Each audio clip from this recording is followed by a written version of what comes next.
the Big Book of Alcoholics Anonymous. Starting going through the book, we're going to open up to the title page here, or we'll call it the title page. It says Alcoholics Anonymous, the story of how many thousands of men and women have recovered from alcoholism. It also tells us that we're in the 4th edition of this book. So even in the beginning of this book, they're using a word that causes a lot of controversy. There's a lot of people that are going to tell you that you can't recover from alcoholism or drug addiction. I'm a recovered drug addict and alcoholic. I don't say that in a lot of circles because I really have no intention of going in and ruffling people's feathers. But it's important to know that if we're going to do some work, that there's something on the other end. That every day is not going to be like it is at the beginning. Because the beginning is miserable. The beginning is exhausting. You're a couple days away from your last drink or the last time you got high, physically, emotionally distraught, empty, burned out. So if you're going to really kind of do some work and jump in, you don't have to trust me,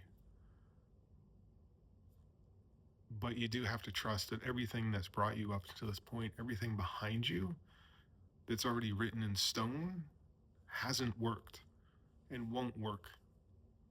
So it's time to do something new. I've been sober since January of 2006, continuously. No mind-altering substances. Not a perfect life, but I haven't gotten high, and my life is dramatically different as a result of doing some really heavy lifting and some really deep work that I didn't really want to do and still sometimes don't really want to do. But in 2005, the beginning of 2006, I had already kind of come to that point of exhaustion where I didn't know how I was going to fix it. And I'd already gotten to a point where several suicide attempts had landed me behind locked magnetic doors, and seeing the pain that my loved ones would go through if I took my own life, I was now caught in this position of, okay, suicide's not an option. Continuing drinking and getting high is not an option, but I didn't know how to stop myself from drinking.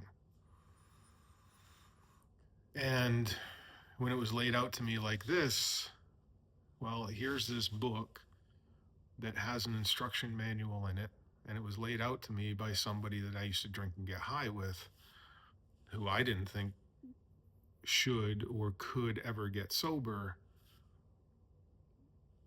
You know, the fact that his mother gave him keys back to her house meant more to me than anything that he could have said to me.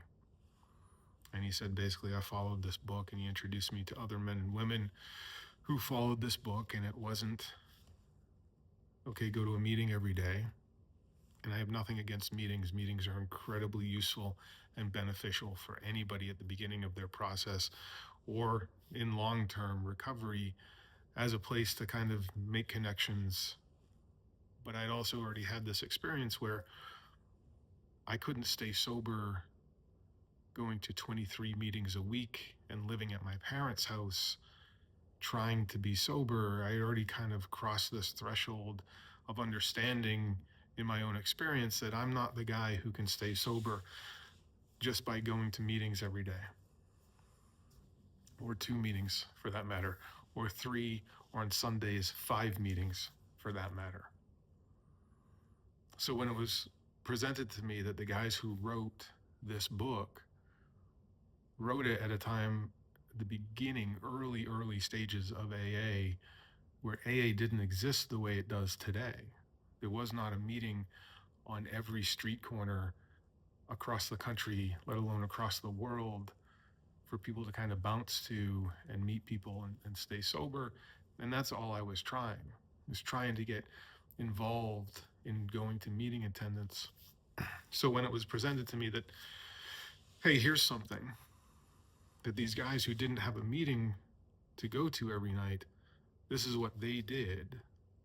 And on this front page here, they refer to themselves as recovered. It didn't mean that I wanted to do the work that was in these pages. It didn't mean that I really wanted to do anything, but it did mean I at least became curious of what are these guys doing? If they're in a position and their mindset is in a position where they're able to write a book, first of all, and don't have to run to a meeting every night. It wasn't that I didn't want to go to meetings every day for the rest of my life. It was I already had the experience that I'm not the type of alcoholic who can stay sober going to meetings every day. I'm an isolator by nature. You know, I avoid people. I'm antisocial at my best, right? So I at least became interested. Okay, I could certainly tell you that I was not a recovered alcoholic. But if it was possible, I certainly wanted alcoholism not to run my life anymore. So I became willing to meet with an old friend of mine once a week to go through this book. And we opened up to Roman numeral 25, which is XXV, the doctor's opinion. And he read this book to me, and I'm going to read it to you. It says, we of Alcoholics Anonymous believe that the reader will be interested in the medical estimate of the plan of recovery described in this book. Convincing testimony must surely come from medical men who have had experience with the sufferings of our members and have witnessed our return to health. A well-known doctor, chief physician at a nationally prominent hospital specializing in alcoholic and drug addiction, gave Alcoholics Anonymous this letter. So I'm going to break the book down for you the way it was broken down to me. I may screw up some of the facts of AA history. We're going to get into AA history, but knowing AA history is not going to keep you sober. But we're going to get into a little bit where this book comes from and this doctor and what he thinks. But as we even just get into this first paragraph here, it says, we of Alcoholics Anonymous believe that the reader, you and I, anybody with this book in their hands, will be interested in the medical estimate of the plan of recovery described in this book. So off the rip here, they're saying, we have a plan for you. Alcoholics and drug addicts are not great at following plans. They're great at creating their own plan, right? Doing things the way that they want to do that. And I had already had that experience where the way I want to do it isn't working for me. And that was an excruciating experience. You know, so when they say, the reader here, anybody who is suffering active drug addiction and alcoholism, or suffering as a result of a loved one's drug addiction and alcoholism, will be interested in hearing about this plan from a doctor. It says, convincing testimony must surely come from medical men who have had experience with the sufferings of our members and have witnessed our return to health. Convincing testimony. We've already got a bunch of that way before we even opened this book. What am I convinced of? I'm convinced that everything that I've tried up until this point has gotten me these results. This is the point that I'm at. Do I need to be convinced any further? Probably not, if I'm being honest with myself, which, as we've described, is my number one job from this day to the rest of my life, is to be honest with myself. If I can achieve that, chances are I stand a way better chance at continuing my personal growth. Convincing testimony must surely come from medical men who've had experience with the sufferings of our members and have witnessed our return to health. So this doctor witnessed the early players in AA get sober. This doctor, in my opinion, is the reason that we're here reading this book. And he's not one of us. He's not a drug addict. He's not an alcoholic. But he's a man with integrity. So he was this guy, Bill Silkworth. He was the guy who demonstrated for Bill Wilson what it was to be a man of integrity, because Bill Wilson didn't really get that. You know, he was a business guy. He was a sales guy. He wasn't the most upstanding, integrous individual, right? But we want to hear from a doctor.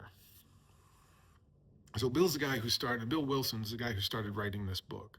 Bill was really smart, as most of us are, but he wasn't as smart as he wanted people to think he was.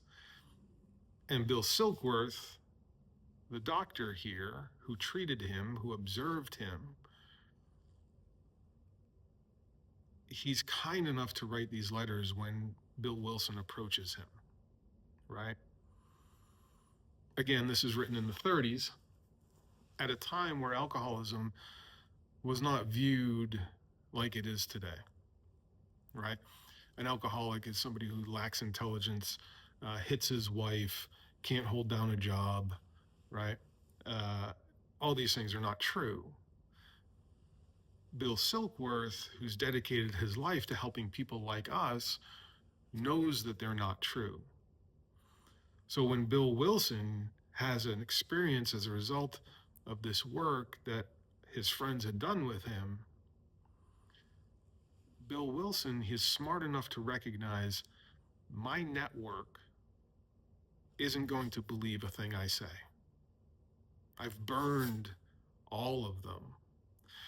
And when we get sober, our network is watching us. Stay sober or continue to relapse the rest of my life, my network is watching. So they are the first ones to see the differences that start happening. But they've been burned so badly, it's going to take a lot of demonstration on our part to earn any sort of trust back. So Bill Wilson has this tremendous experience doing what is later coined as step work. And he says, well, geez, what did I learn about myself? He said, I learned I'm stubborn. I like to do things my way. These are common traits of alcoholics. So I'm going to put it in black and white in a book so that people can't mess with it and make up their own ways of doing it, right? He also has some ulterior motives, but we're not going to discuss that today. But so he starts writing this book, and he kind of has this realization. He goes, nobody's going to believe me. But who will they believe? Well, they'll believe Silkworth. Silkworth is an educated man. He's got letters after his name. So if I can get him on board, I stand a better chance at really spreading this message. Silkworth has dedicated his life to helping us and really wants to change the view of alcoholism from society. And this is the first time that he actually sees real substantial change happening in the individuals that he's trying to help. So when Wilson approaches him, he says, yeah, he knows Wilson is kind of using him for his reputation, and he's okay with that.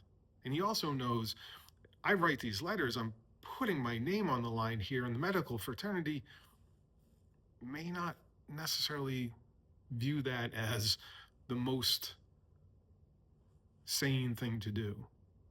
But he's willing to do that anyway, as a result of helping future generations of drug addicts and alcoholics. So his first letter says this. It says, to whom it may concern, I've specialized in the treatment of alcoholism for many years. In late 1934, I attended a patient who, though he had been a competent businessman of good earning capacity, was an alcoholic of a type I've come to regard as hopeless. In the course of his third treatment, he acquired certain ideas concerning a possible means of recovery. As part of his rehabilitation, he commenced to present his conceptions to other alcoholics, impressing upon them that they must do likewise with still others This has become the basis of a rapidly growing fellowship of these men and their families. This man and over 100 others appear to have recovered. So he starts off this brief letter saying, this is what I do. I specialize in the treatment of alcoholism. And he says in 1934, here comes Bill Wilson, right? Competent businessman of good earning capacity. He's a normal guy. Bill, at this point, is kind of checking all the boxes that our American society says that you need to achieve in order to become an upstanding citizen. He graduated, he joined the military and served our country. He's educated himself, he went back to college, he got married. Short of having children, Bill has kind of accomplished all of these things. And Silkworth is saying, like, hey, take a good look. Here's a smart guy, and he's a rabid alcoholic for no good reason, right? He says, in my professional opinion, this guy's hopeless. He should have never gotten sober. And he also tells us this. He says, in the course of his third treatment. So Bill's been at this for a long time.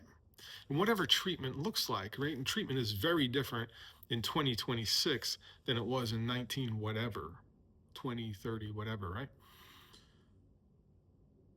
So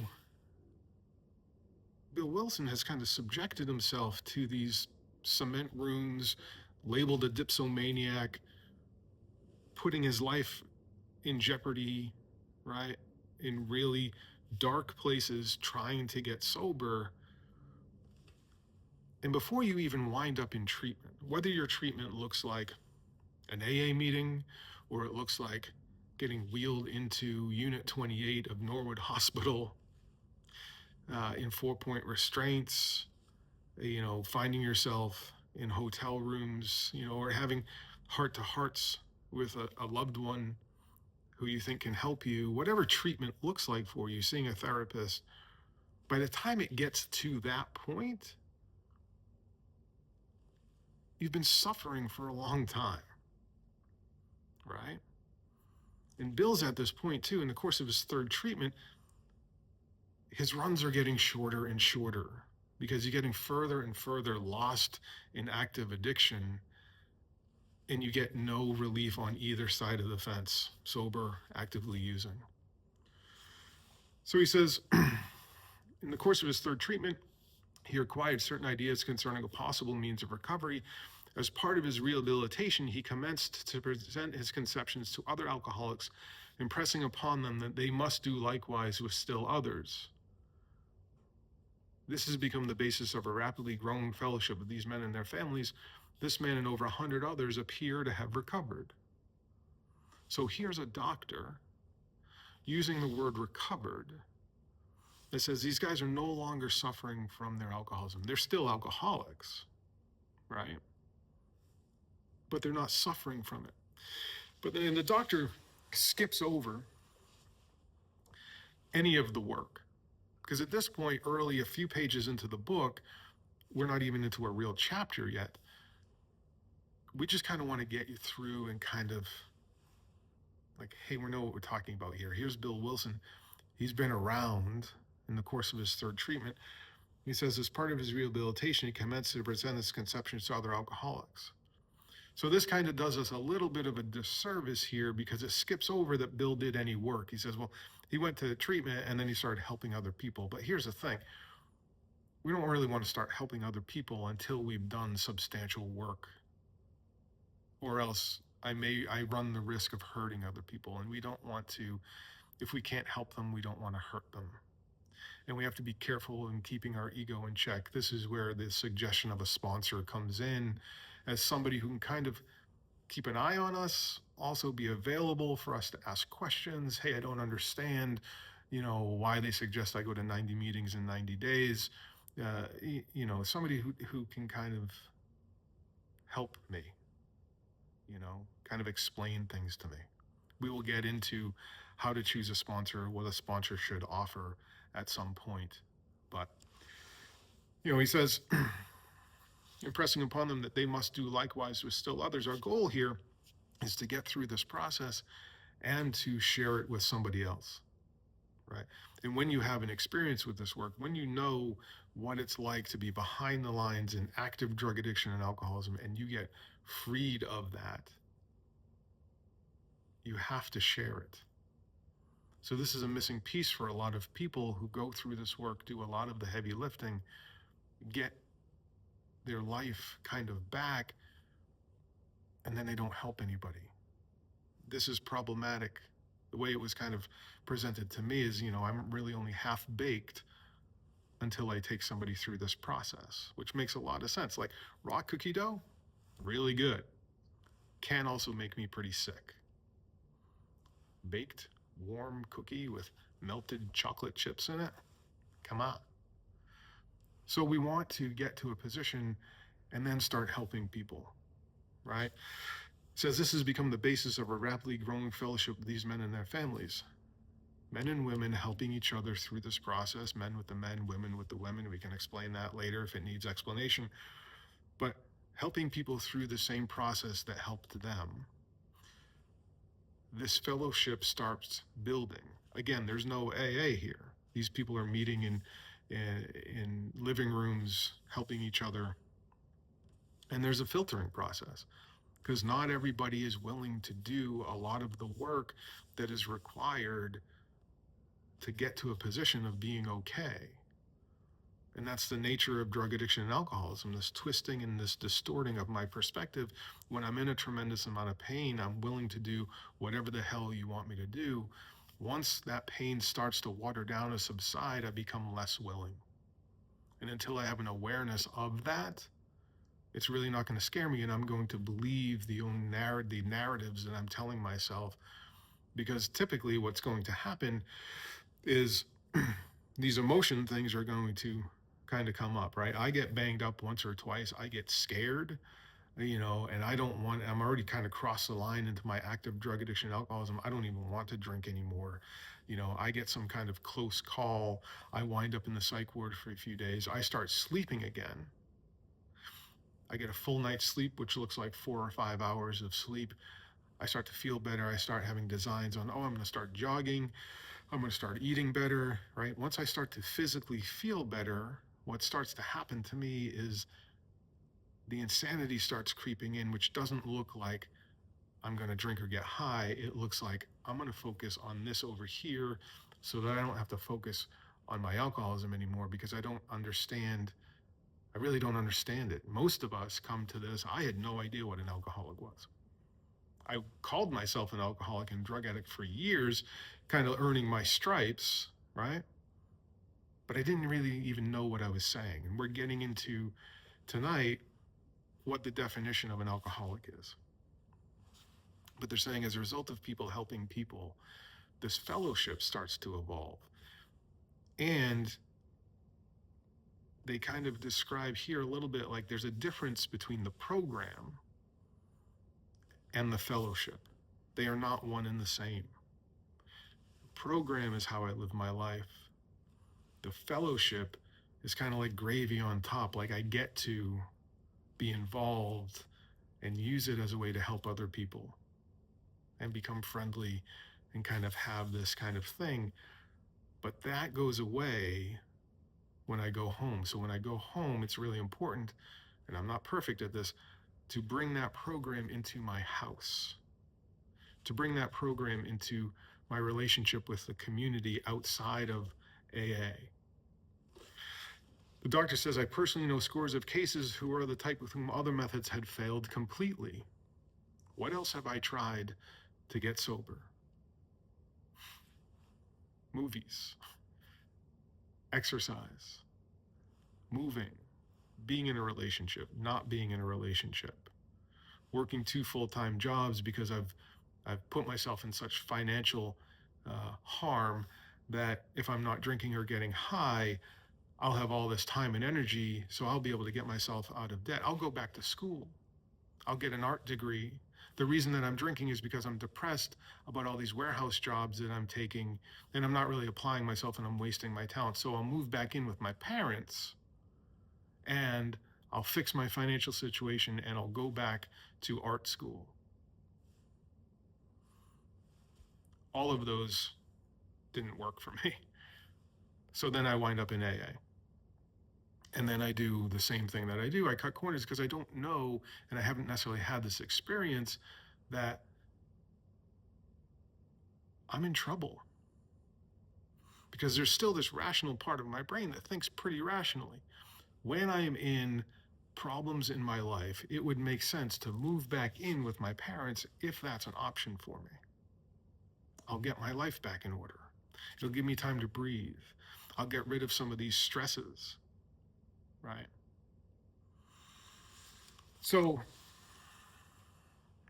the doctor's saying this too. A lot of people try a lot of different things.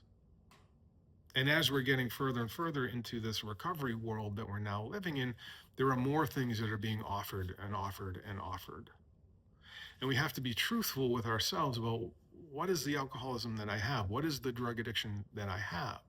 Because we may watch things happen and work effectively for somebody else who has a different strain of alcoholism than I have. Again, what I said earlier was our main job in this is to be honest with ourselves.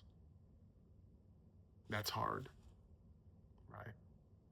So when I find myself in AA, I find myself saying, okay, yeah, I've heard this. I need to go to a meeting every day. That's excruciatingly painful for an introvert like me, but I'll push through it. That really seems like work. So then I do that, and then I find like, okay, after the meeting, I'm going down to Dalton's package store and I'm getting a fifth of vodka, but I'm checking off the meeting list and I'm going to drink later and I'll go back to my apartment and whatnot, but I'll drink safely. I won't drink and drive, yada, yada, yada. Well, that didn't work. Well, I'm going to get out of this relationship. It's over anyway. It's a bad relationship. That didn't work. Well, I drink because I'm depressed, so maybe I'll see a therapist and I'll talk about my problems, and that way I'll be able to regulate my drinking. All of these attempts weren't necessarily attempts at sobriety, but I'm just trying to slow down my drinking. Because what I didn't know was what was coming up ahead was really catastrophic things to kind of shock me into a realization of the truth of like, okay, I'm not going to be the guy who can smoke a little weed or go from drinking a fifth of tequila to a couple beers at a barbecue. And I started kind of conducting these experiments. So what the doctor's talking about here, he says, I watch people conduct experiments all the time. And the nature of alcoholism is keeping me from the truth. What's the truth? The truth is Chris has had plenty of experiences to, if he weren't an alcoholic, say, I'm never going to drink again and never drink again. But I can't. I can't not drink. I can make the promise. I can genuinely and sincerely make the promise with tears in my eyes. And then I'm going to drink. Because physical abstinence isn't enough for me with the type of alcoholism that I have to create a sanity, to have my wits about me, to keep me from drinking. And the doctor's describing that. He says these facts appear to be of extreme medical importance because of the extraordinary possibilities of rapid growth inherent in the group. They may mark a new epoch in the annals of alcoholism. These men may well have a remedy for thousands of such situations. You may rely absolutely on anything they say about themselves. Very truly yours, William D. Silkworth, MD. So here's a doctor, not one of us. He's dedicated his life to helping people like us. He's now said, like, okay, here comes Bill Wilson in 1934. In my professional opinion, this guy should not be sober, nor will he ever get sober. Yet he's ending the letter saying, you can rely absolutely on anything these guys say about themselves. And then he signs his name, which people say, like, okay, in the first edition, he didn't sign it. But listen, he knew who he was getting into bed with. He's getting into bed with Bill Wilson, who's a salesman, and a salesman's gift, right? So he knew people were going to piece things together anyway.